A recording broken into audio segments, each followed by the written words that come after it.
Em nome do Pai, do Filho e do Espírito Santo. Amém. Ave Maria, cheia de graça, o Senhor é convosco. Bendita sois vós entre as mulheres, e bendito é o fruto do vosso ventre, Jesus. Santa Maria, Mãe de Deus, rogai por nós, pecadores, agora e na hora de nossa morte. Amém. São Francisco de Sales, rogai por nós. Em nome do Pai, do Filho e do Espírito Santo. Amém. Olá, eu sou Ademir, faço parte do Instituto Regina Coeli. Estou aqui com vocês dessa vez para darmos continuidade ao curso referente às virtudes. Curso que está sendo dado pelo nosso outro membro, o Vinícius, e que, a pedido dele, será continuado por mim, especificamente nesta aula, onde trataremos sobre a virtude da vida intelectual. Nós veremos como a virtude da vida intelectual é importante nos dias de hoje e é importante também para ser a virtude que une e que torna real e praticável as outras virtudes já ensinadas aqui neste curso. Bom, essa palestra é baseada no livro A Vida Intelectual, do Padre Sertilange, padre francês, baseada também em um curso do professor Vitor Sales Pinheiro, a respeito do mesmo tema, professor de filosofia, que recomendo seu material, e também em uma reflexão do padre Luiz Cláudio Camargo, da Fraternidade São Pio X. Há um artigo dele que ele trata sobre a vida intelectual e sobre a virtude da vida intelectual em si.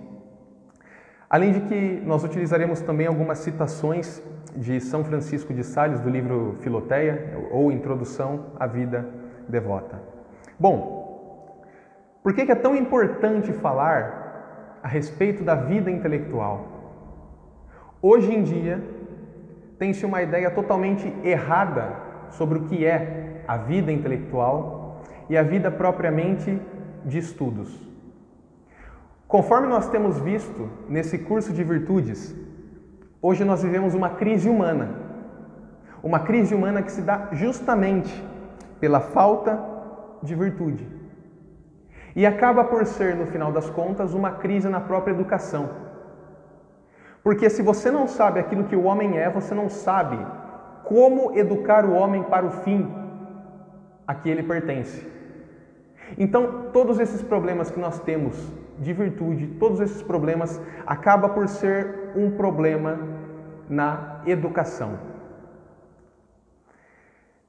Nesse sentido, cumpre esclarecer que a educação é o meio pelo qual o homem atualiza as suas potências. O homem ele foi feito por Deus para um fim. O homem, pelo fato de ter alma, pelo fato de ter razão, de ter inteligência e vontade, é capaz de alcançar certas coisas que nenhum outro ser é capaz. E o meio que nós utilizamos para direcionar o homem para esse caminho é a própria educação. E como ia dizendo, a crise humana é também uma crise na educação. E vida intelectual diz respeito também à educação. Se o homem não sabe o que é, ele não saberá para onde ir. Por isso é tão importante falar a respeito desse tema. Então essa palestra pretende explicar o que é a virtude intelectual, bem como dar sugestões sobre o método de estudo e outras reflexões referentes ao tema também. Importante salientar que a vida intelectual está intimamente ligada à vida espiritual. E os religiosos medievais souberam viver tão bem essa verdade que nós temos tantos santos que eram tanto filósofos, quanto teólogos, quanto místicos. Uma coisa não está separada da outra. E em todo esse contexto, é importante afirmar, utilizando-se do Catecismo da Igreja Católica, número 2461, o seguinte: o verdadeiro desenvolvimento abrange o homem inteiro. O que importa é fazer crescer a capacidade de cada pessoa de responder à sua vocação, portanto, ao chamado de Deus. O homem inteiro abrange a vida intelectual. E essa é mais uma razão pela qual nós devemos, depois de trabalhar todas essas virtudes no curso das virtudes, entrar na vida intelectual. Bom, para começar, eu gostaria de falar a respeito daquilo que não é a vida intelectual, mas que acaba por ser a ideia que as pessoas têm hoje. Primeira coisa, a vida intelectual, a vida de estudos, não é uma vida institucional, não é uma vida de diplomas, não é uma vida que se faz na universidade, na faculdade. A vida intelectual é uma vida muito, mas muito além do que se encontra na faculdade. Inclusive, um grande problema que existe no ambiente acadêmico é a burocracia. A burocratização do ambiente acadêmico acaba por prejudicar, de certa forma, a vida intelectual. Existem vidas intelectuais que se dão nas universidades. Inclusive, a profissionalização da vida intelectual é um professor que se dedica constantemente a isso, que tem a sua vida integralmente dada a isso no ambiente acadêmico. Mas não significa dizer que todos os que fazem parte da universidade têm ou almejam vida intelectual. Justamente porque a instituição tem diversos problemas, como a burocracia. Bom, a vida intelectual é muito para além das universidades. Ilustra bem Lima Barreto no livro Triste Fim de Policarpo Quaresma. Em determinado momento, Policarpo Quaresma era um membro pertencente à hierarquia militar, um homem bastante culto, assim Lima Barreto descreve, e em determinado momento do romance, um trecho muito engraçado, Policarpo estava na sua biblioteca com a janela aberta, a janela dele dava para a vizinhança, então os vizinhos conseguiam de fora da praça, da rua, olhar para dentro da casa dele. Em determinado momento, Policarpo está na sua biblioteca lendo, fazendo as suas leituras, passa um vizinho e fala o seguinte: para que tantos livros? Se não era formado, para que tantos livros? Se ele não é bacharel, para que tantos livros? E é mais ou menos essa a ideia que as pessoas têm da vida intelectual hoje. As pessoas acham que para se viver uma vida intelectual é necessário ter bacharelado, mestrado, doutorado, é necessário ter vários e vários diplomas. A mentalidade que ilustra Lima Barreto naquele romance é a mentalidade que nós temos hoje da vida intelectual. Para que tantos livros se não faz bacharelado, se não faz mestrado, se não faz doutorado? Qual a necessidade de tantos livros?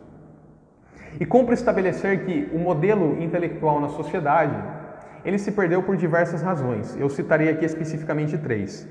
A primeira é o cientificismo. O cientificismo é a hegemonia do conhecimento científico moderno, é a superioridade do conhecimento científico moderno. O cientificismo muitas vezes visa ao estudo não para conhecer a coisa, mas para transformar.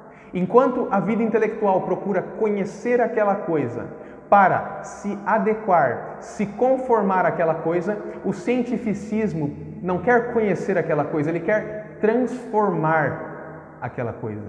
O intelectual, enquanto ele procura a realidade, a verdade, o cientificista não está interessado tanto na verdade.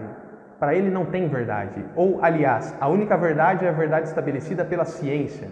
E uma vez conhecida aquilo que a ciência ensina, ele quer transformar, ele quer alterar a realidade, ele quer mudar a natureza e a ordem das coisas. É até interessante citar a respeito disso um debate entre Leibniz e Newton. Newton, quando descobre todas aquelas questões voltadas à gravidade e começa a fazer os seus estudos relacionados a isso, Leibniz escreve a ele uma carta. E nessa carta ele questiona Newton a respeito do fundamento, da origem dos estudos voltados à gravidade. Leibniz dizia que a fundamentação para aquilo adivinha de um ser superior, Deus, enquanto que Newton dizia não saber exatamente o motivo daquilo. Em resumo, as conclusões que eles chegam é a seguinte: não é pelo fato de você não poder explicar uma coisa, não significa que aquelas coisas não existam.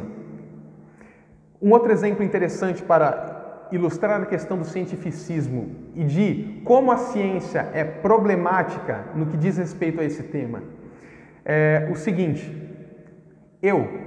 se eu for em todos os médicos aqui da minha cidade de Jaú, onde está localizado o Instituto Regina Coeli, e eu receber um diagnóstico de todos os médicos das mais diversas áreas, esses médicos, com seus diagnósticos, não serão capazes de me dizer o que sou. Ainda que nós peguemos todos os diagnósticos de todos os médicos a respeito de mim, ainda vai faltar alguma coisa para descrever aquilo que eu sou. Alguma coisa que muitas vezes é até difícil para a própria ciência explicar, porque não é âmbito da ciência. Mais ou menos quando nós fazemos uma reflexão no seguinte sentido: um computador, uma máquina, em hipótese alguma, será capaz de amar. Um computador, uma máquina, em hipótese alguma, será capaz de ter vontade. Uma máquina age por programação. A vontade e a inteligência pertencem à nossa alma. Mas pelo fato de não sermos capazes de colocar isso em uma máquina, não significa que essas coisas não existam. E esse é o problema do cientificismo, que além de querer transformar a realidade das coisas, acaba por negar aquilo que não pode ser demonstrado cientificamente. Então, um dos problemas da vida intelectual hoje em dia é o cientificismo. Um outro problema, além do cientificismo, que estraga a vida intelectual atualmente, é o próprio liberalismo relativista.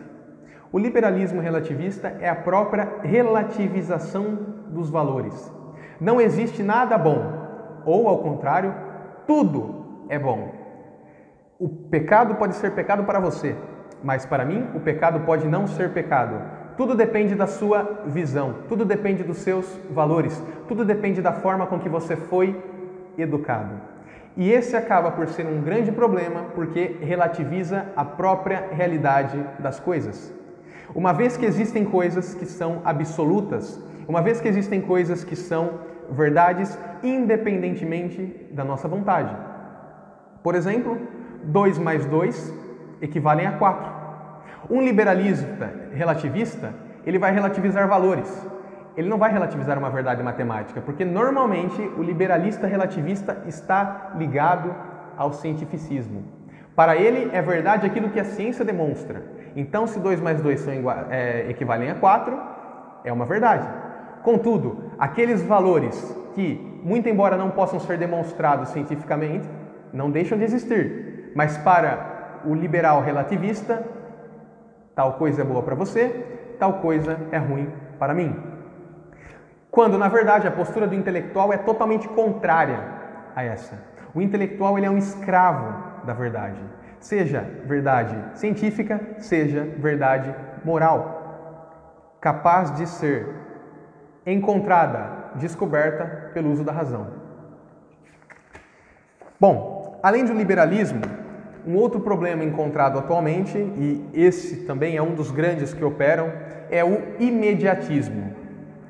O imediatismo é o agora, é o já, é a impaciência, é aquela vontade constante de saber tudo. O imediatismo é muito, mas muito atual, justamente pelo fato de que nós temos a tecnologia. E nós podemos falar com toda segurança que a quantidade de informações que nós temos hoje é infinitamente superior ao que qualquer pessoa teve no período da Idade Média ou no período do século V, talvez, ou em qualquer outro período da história. Hoje, com o simples fato de nós digitarmos qualquer coisa na internet, já obtemos um resumo daquela coisa. Lemos aquela coisa e achamos que sabemos aquela coisa, quando na verdade sequer refletimos, apenas decoramos aquelas palavras ou então compreendemos o sentido daquelas palavras sem, na verdade, ter uma investigação profunda. É uma ilusão. É uma ilusão porque a vida intelectual implica paciência. E a vida intelectual não implica ler muito. O padre Sertilanges, nesse livro aqui da vida intelectual, afirma: muitos são os livros, porém poucos são os livros importantes que cumprem para que a gente se desenvolva nos estudos. Bom, esses são os 3 pontos que nós podemos colocar como problemáticos naquilo que diz respeito à vida intelectual. E como eu já disse, a vida intelectual é uma vida ligada à realidade, refletida e pensada. Ela não é medida segundo a quantidade de livros que a pessoa lê, ou pela quantidade de diplomas que ela tem, ou pelos livros que escreve, mas sim de acordo com a vida real que essas pessoas vivem. É nesse sentido que eu digo, por exemplo, que atualmente muitas pessoas substituem a realidade pela ideologia. O que significa substituir a realidade pela ideologia? A palavra ideologia significa roupagem. Quando existe uma ideologia por detrás de tal coisa, significa que há uma forma de enxergar aquela coisa. Então, quando nós olhamos para a ideologia marxista vai olhar para todos os fatos do mundo no sentido de falar: olha, tal situação acontece dessa forma porque o proletário é escravizado pelo empregador. Olha, toda situação acontece dessa forma porque existe a guerra de classes, a briga de classes, a luta de classes. É uma ideologia. E tem pessoas que aplicam toda a sua vida em prol dessas ideologias. Mas uma coisa que eu afirmo: o sábio não cai numa ideologia. Uma pessoa que tem a virtude da vida intelectual e que enxerga a realidade tal qual é, enxerga que tem problemas que são causados pela economia, mas tem problemas que são causados por diversas outras razões, como o próprio desvio moral. Existem inúmeras ideologias atualmente. Existe a ideologia positivista, que fundamenta o cientificismo no sentido de que a verdade é aquela que é possível demonstrar. Existe a ideologia marxista. Existem ideologias que negam a verdade e que creem num pessimismo e que pensam que todas as formas do mundo, todos os acontecimentos do mundo se dão por conta do homem ser fadado ao fracasso e diversas outras razões. A vida intelectual procura a realidade. A vida intelectual não se dá por ideologias. A vida intelectual se dá pelos fatos, pela verdade. E por isso que é tão difícil. Bom, continuando, nós podemos separar vida intelectual de vocação intelectual. O chamado à vida intelectual é para todos. Vida intelectual significa viver segundo a inteligência. Inteligência é intus legere, ler dentro. O homem, por ser diferente de todos e por ser capaz de captar a essência de todas as coisas, tem o seu modo ideal e perfeito de viver aí. A inteligência é a diferença específica do homem. A inteligência é a vontade.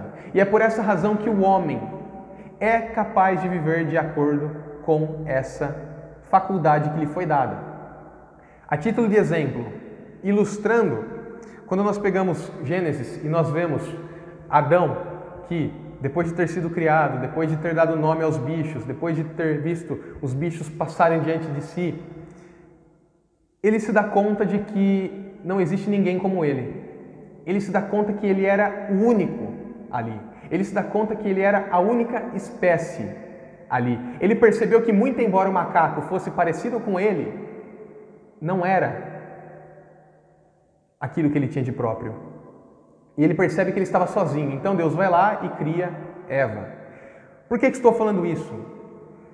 Viver segundo a inteligência é viver segundo a capacidade de captar a essência das coisas, de captar a verdade das coisas. E a vida intelectual, nesse sentido, é para todas as pessoas, uma vez que todos nós temos inteligência e todos somos capazes de viver segundo a verdade. Vai dizer Sertilanges o seguinte: o intelectual não é filho de si mesmo, ele é filho da ideia, com I maiúsculo, da verdade, do verbo criador. O intelectual segue Deus à risca, não a sua própria quimera, não a sua própria imaginação. Isso é maravilhoso. O intelectual segue Deus à risca, por quê? Porque foi próprio Deus que estabeleceu a realidade, foi o próprio Deus que criou as coisas como são. E aí vem o homem e coloca uma roupagem, uma ideologia por cima dessas coisas. E muitos, como já dito, são levados por essas ideologias. O intelectual não. A pessoa que vive a vida intelectual, e mais uma vez volto a falar sobre o caso do romance citado. As pessoas têm ideia de vida intelectual como uma afetação, como um orgulho, como olha como ele tem vida intelectual, olha como ele estuda. Não é isso. Isso é um erro. Isso é o que a vida intelectual é para muitas pessoas. A vida intelectual é uma vida vivida segundo a razão. É uma vida vivida segundo a verdade, segundo as coisas exatamente são. Por isso, Sertilange diz que o intelectual segue Deus à risca, porque está inserido na própria verdade. E o que nós temos visto até agora nesse curso sobre a vida intelectual é que todas essas realidades morais ensinadas pelo Vinícius, todas elas dizem respeito à própria realidade. E uma vez que o homem não se adequa a essa realidade moral, justamente por ser diferente de todos os outros seres criados aqui na Terra, o homem age feito um animal, age seguindo muitas vezes ideologias que são totalmente perniciosas. Bom, a vida intelectual é a vida de um consagrado no sentido de que é uma pessoa que consagra toda a sua vida para compreender a realidade.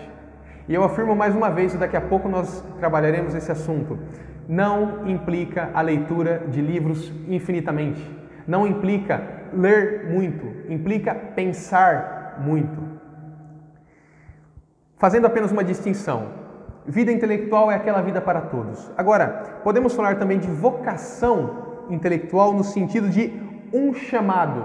Vocação intelectual é um chamado que certas pessoas têm para viver uma vida intelectual mais intensa, entregando-se mais aos livros, entregando-se mais a interpretar a realidade para outras pessoas. É o trabalho que muitos filósofos fazem, é o trabalho que muitos santos conseguiram fazer. A vocação intelectual é uma vida intelectual mais intensa, é uma vida intelectual mais profunda, é uma vida intelectual que exige muito mais do que nós temos falado até agora. Exige penetração, continuidade e método. O problema, como já dito, é que todas essas realidades são vistas hoje como pedantismo. Não se pode falar de vida intelectual, pois você passa a ser visto como alguém que se imagina superior aos outros, como alguém afetado, ele tem vida intelectual. Essa é uma realidade que precisa acabar. Vida intelectual é para todo mundo, vocação intelectual é para alguns que vivem uma vida intelectual mais intensamente, em busca de traduzir a realidade para outras pessoas. Nesse sentido, cumpre trazer algumas características da pessoa que vive a vida intelectual. E nesse sentido estou falando da vida intelectual em si, não da vocação intelectual. O padre Sertilange traz algumas características do intelectual. E ele diz que uma das características principais é a solidão. Ele tem uma frase bastante interessante que diz: a solidão vivifica tanto quanto o isolamento paralisa e esteriliza. Ora, o sentido dessa frase é o seguinte: nós devemos ter uma vida interior. É muito comum atualmente pessoas que não conseguem viver sem barulho. Estão a todo momento com fones de ouvido, chega em casa, acende as luzes, coloca o som para tocar, liga a televisão, faz tal ou qual coisa, porque não suporta o barulho do silêncio. São pessoas que não aguentam o barulho do silêncio. Quando, na verdade, nós precisamos ter uma vida interior. E é nesse sentido que a característica principal da pessoa que vive segundo a realidade é a própria solidão. Uma solidão que é compartilhada com o cônjuge, no sentido de que vive-se com o cônjuge, Contudo, há momentos próprios de solidão, há momentos próprios que, independentemente do estado de vida que a pessoa leve, ela deve se encontrar consigo mesma. E utilizando-se da literatura teresiana sobre as moradas, a própria vida íntima exige que a gente caminhe sempre para o aposento mais grandioso do nosso castelo, onde a própria divindade, o próprio rei habita. É ter um momento para si, para profunda reflexão. E nesse sentido, eu quero citar Santa Catarina de Sena, citada por São Francisco de Sales na introdução à vida devota. São Francisco de Sales diz que Santa Catarina de Sena queria muito ter um momento íntimo para ela, mas ela não conseguia. Então, vejam o que descreve São Francisco de Sales. Como os pais de Santa Catarina de Sena não lhe deixassem tempo nem lugar algum para suas orações e meditações, Nosso Senhor inspirou-lhe o pensamento de erigir um oratório no fundo do coração, onde pudesse se refugiar em espírito no meio das ocupações penosas que seus pais lhe impunham. Ela assim fez e com facilidade pôde suportar todas as contrariedades do mundo, porque, como costumava dizer, se encerrava neste aposento interior, onde se consolava com seu esposo celeste. Isso é maravilhoso. E é a própria espiritualidade dos santos católicos que nos mostram também a importância da vida solitária, mas não isolada. Repito a frase de Sertilanges: a solidão vivifica tanto quanto o isolamento paralisa e esteriliza. O homem deve viver junto com os seus. O homem deve viver junto com outras pessoas, pois o homem que não vive junto com outras pessoas acaba perdendo uma parte da realidade, pois as próprias pessoas constituem parte da realidade. E aquele que vive isolado tem o seu crescimento esterilizado, não cresce. Mas aquele homem que vive junto dos outros, mas tem seus momentos de solidão e reflexão, esse homem cresce. Padre Sertilanges cita Charles Bonnet, que diz: meu cérebro se transformou num retiro para mim. E daqui vem a necessidade que todos nós temos de viver um retiro, de viver constantemente no nosso coração, em adoração profunda a Deus e em constante meditação da própria realidade que Deus estabeleceu. Viver em silêncio é viver constantemente diante do universal e da história. É viver em constante meditação. Vai dizer Hugo de São Vítor que muitos, de tanto quererem ser alma, acabam deixando de ser homem. No sentido de que muitos, querendo viver uma vida integralmente devotada à meditação, deixam de viver com outros homens. De tanto querer ser alma, deixa de ser homem. Hoje é até pior. Poderíamos dizer que muitos, de tanto viverem uma vida sensitiva, deixam de ter alma e agem como animais. E, embora seja comumente uma vida ao redor de livros, como já dito, o intelectual não vive plenamente disto. É algo que eu repito constantemente, justamente para afastar essa ideia de que a vida intelectual é uma vida plena nos livros. Cumpre aqui refletir muito, não ler muito. O livro, ele não é o fim, o livro é o meio para onde nós chegamos na realidade. O livro nos auxilia a ter material para refletir. Além disso, outra característica do intelectual é que o intelectual é alguém disciplinado, de muita fibra moral, justamente porque precisa lutar contra a preguiça, contra a tibieza e contra a indolência, de modo que não perca a atenção, além dessas coisas, da realidade. O Padre Sertilanges vai dizer que é um espírito de caçador, de desbravador, de apaixonado, que põe 100% em tudo o que faz. E isso comenta também o professor Vitor Sales Pinheiro. Afirma Sertilanges, e essa frase é maravilhosa: é preciso entregar-se de todo o coração para que a verdade se entregue. A verdade só está a serviço de seus escravos.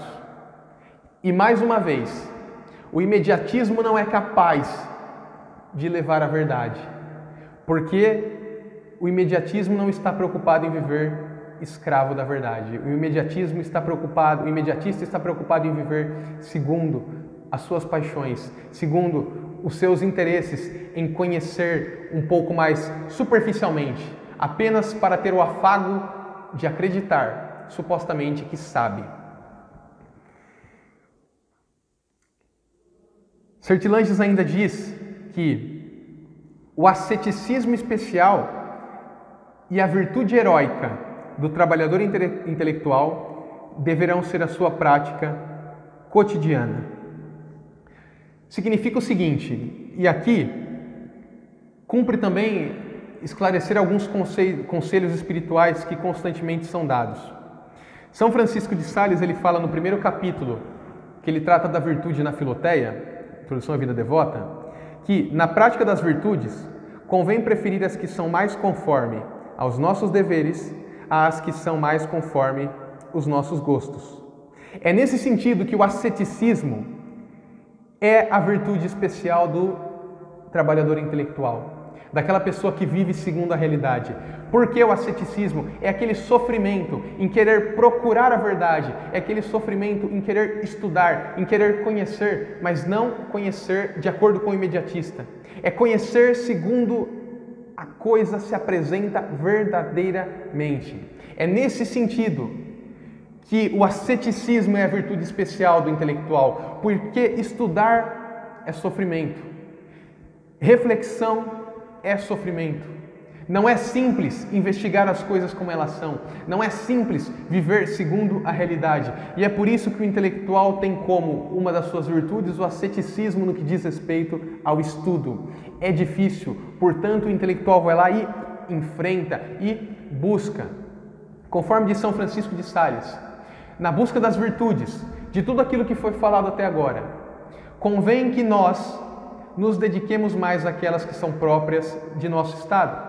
A título de exemplo, uma pessoa que é casada e não se preocupa em ter paciência com a sua esposa, mas se preocupa em desenvolver boa oratória, se preocupa em desenvolver uma grande capacidade de pregação, é uma pessoa que está procurando uma virtude que não vai ser tão útil para o seu estado. Nesse sentido, está cometendo um erro. Se nós queremos viver segundo a realidade, devemos nos dedicar para viver segundo a realidade e, além disso, procurar, segundo o nosso estado, as virtudes que nos são próprias. Nesse sentido, o marido procurar ser paciente com a esposa procurar ser paciente para o marido, o sacerdote procurar se desenvolver grandemente no estudo e na própria vida intelectual, e outras tantas formas de viver a virtude, de muitas outras maneiras também que são possíveis. O intelectual é aquele que vive da frase verdade conhecida, verdade obedecida. É conhecer para obedecer e não conhecer para transformar. Bom,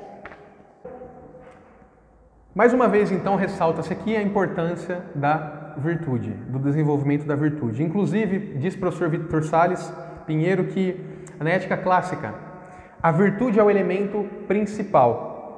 Usa-se dela para alcançar a inteligência. É o conhecer para viver. É verdade conhecida, verdade obedecida. E essa palestra vem em boa hora para sairmos da teoria, que é importante, e adentrarmos na própria realidade de uma vida segundo a inteligência.